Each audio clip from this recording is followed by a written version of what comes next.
ever listened to music and thought, this is disgusting? I need to find out where this idiot went wrong. Well, have no fear, because I am here to show you how to music. Lightning demonstration by me. I need to move now. Sorry. Whatever. Now I hear you saying, John, that's not proper English, and we're in English class. Well, it's better than having a title that's How to Use Basic Musical Knowledge to Read Scores and Play an Instrument with That Aforementioned Knowledge. Lightning demonstration by John. Alright, let's just begin with the basics. First we have to ask a question, what really is music? Well, this might come as a surprise to some of you, but that's the stuff that goes la, la, la. It can also go ba, ba, ba, and if you're feeling frisky, ba, la, ba. Now many of you are wondering, what's this? This is a staff. It's where the notes go. They can go here or there, spaces and lines. Here's the kicker though. Notes can be noted differently. This is a whole note. It receives 4 beats. This is a half note. It receives 2. This is a quarter note. It receives 1. And then we eventually get to the point where it goes by fractions. This is an 8th note. It receives half. And this is a 16th note. It receives 1/4.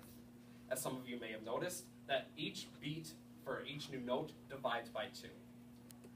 I have a favorite though.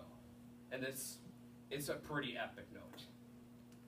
The 128th note. Look at it. Zoom it in. Look at it. There's 1, 2, 3, 4, 5, 6. No, there's only 5. It's an amazing note.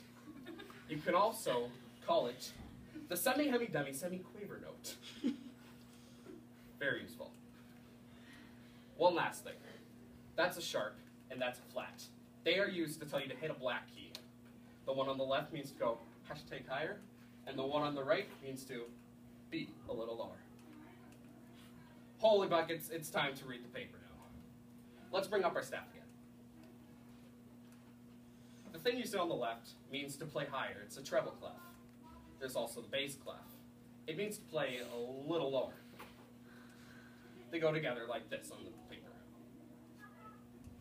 There's also these ones, but they're not as well known. The conductor usually uses them to confuse you.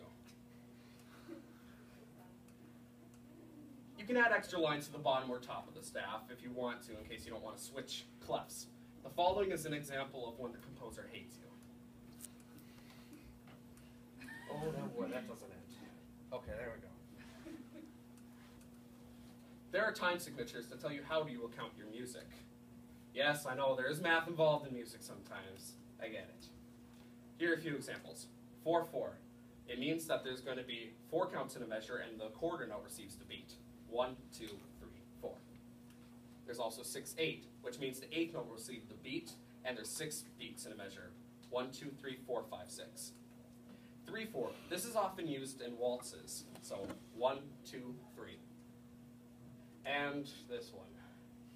Counting to 5 has never been so hard. 1, 2, 3, 4, 5. 1, 2, 3, 4, 5.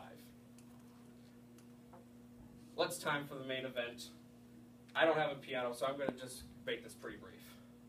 So, all you have to do to play an instrument is learn it.